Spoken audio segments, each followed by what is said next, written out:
Morning everyone, this is Tony from her Homestead Skills. So while I was in the process of cleaning out all my kitchen cupboards, I found this 1 jar of tomato powder that I made at least a year ago, perhaps even longer.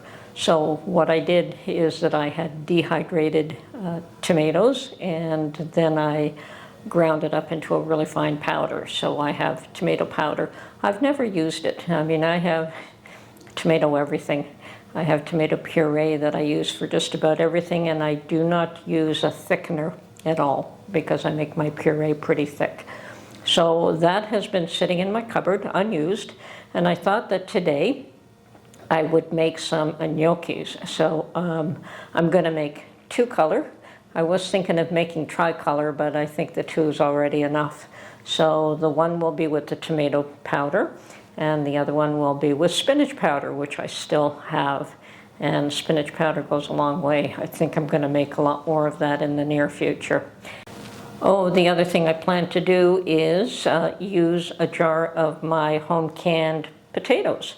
Now with gnocchi, I would normally put a few fresh potatoes on to boil, peel them, mash them, or put them through the ricer. Just get them nice and small and mushy, and use that to make my potato dough, which is basically what gnocchis are. It's a potato dough, potato flour and egg basically. So I'm going to use home canned potatoes because I will be making a fresh batch of that anyway. Okay, I don't know what happened to my microphone, so I've had to do a voiceover, but here we go. I'm going to start off with 1 pint jar of my home canned potatoes, and I will be draining those. And here is my pint jar of tomato powder and my jar of spinach powder, which is what we'll be using to add color to our gnocchis today. Okay, and I'm going to start off here with 2 separate distinct bowls. So we're going to do the spinach in one and the tomato in another, and I am notorious for not following any recipes but doing things by feel, so I'm going to try and get some semblance of what I'm adding to this. So I'm going to start off with 1/2 cup in each bowl. Now my measurement there is 1/4 cup, so that's what fits into the jar, so that's what I use. So we're going to do 2 1/4 cups in each bowl. And that is what I'm going to start off with, and we likely will add to it later on, but here we go for now. And to that, I'm going to add a tablespoon each of the powders to each of these bowls. So 1 tablespoon of spinach powder and 1 tablespoon of the tomato powder.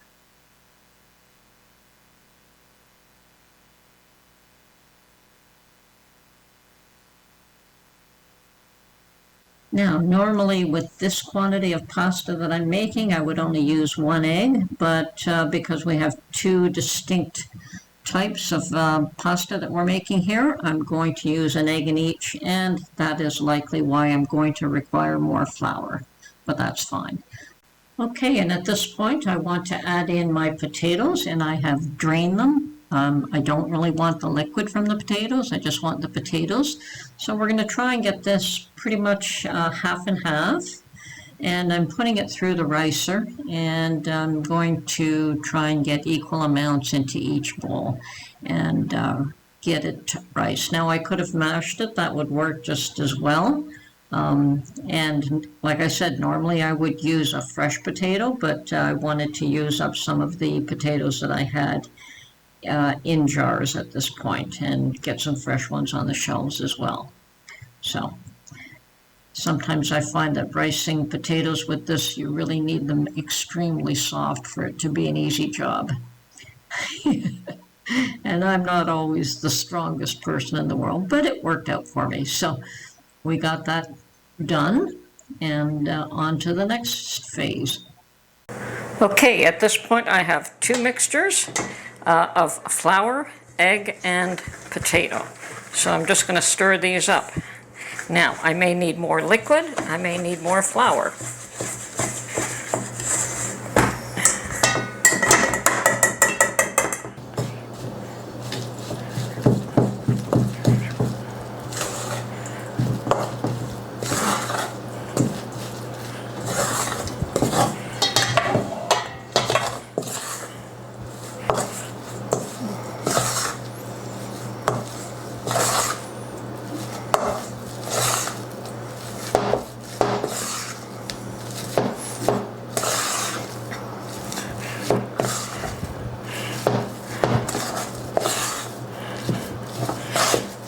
Okay, I will be adding more flour to this, but meanwhile I'm going to get this other one mixed up.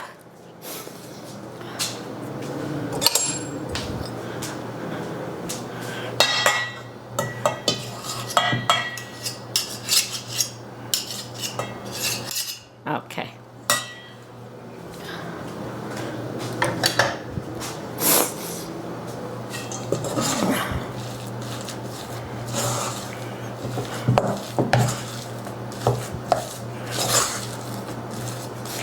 Much the same. I will need more flour for this one as well.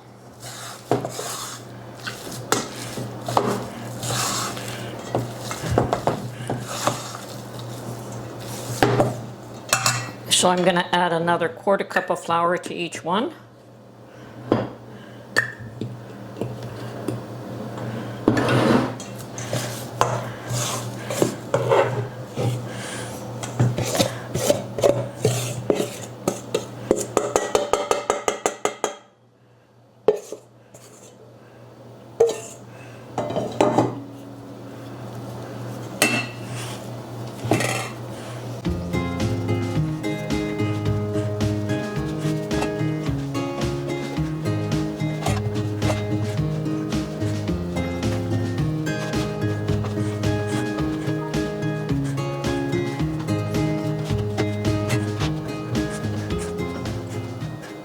While the other one is resting, we're going to mix this one up a little more thoroughly. Okay, so after we've got the dough fairly mixed up well, then what we want to do is roll this out into strips. And I'll show you how I do that in a minute. So first I've cut it into chunks. I've decided to do 3 of each, and then I just roll it out into long strips. And it doesn't have to be totally even, doesn't have to be perfect, just roll it out, and then we can cut it into little chunks after that.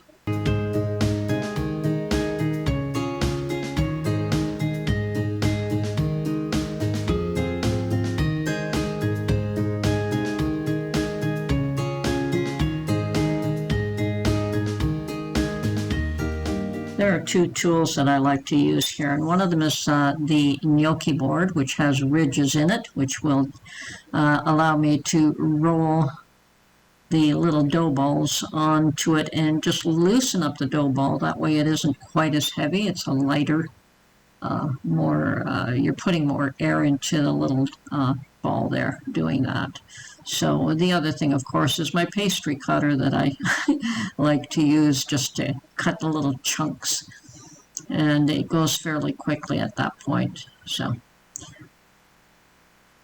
and yes, you do try to get the cuts pretty much even, you know, same size. You don't want them overly large or overly small. So I am going to keep these separated for the time being. I don't know if we're going to mix them up and do separate meals with the separate flavors, or if we're going to do half and half. I'm going to leave that up to Mark. I'm just making them.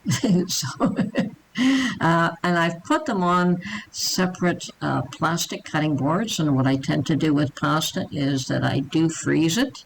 So once it's frozen solid, then I will either vacuum seal them in separate bags, or I will just put them in a freezer bag, depending on how quickly I think we're going to eat these. So, and as you can see, it's not a terribly long and involved process. It goes fairly quickly.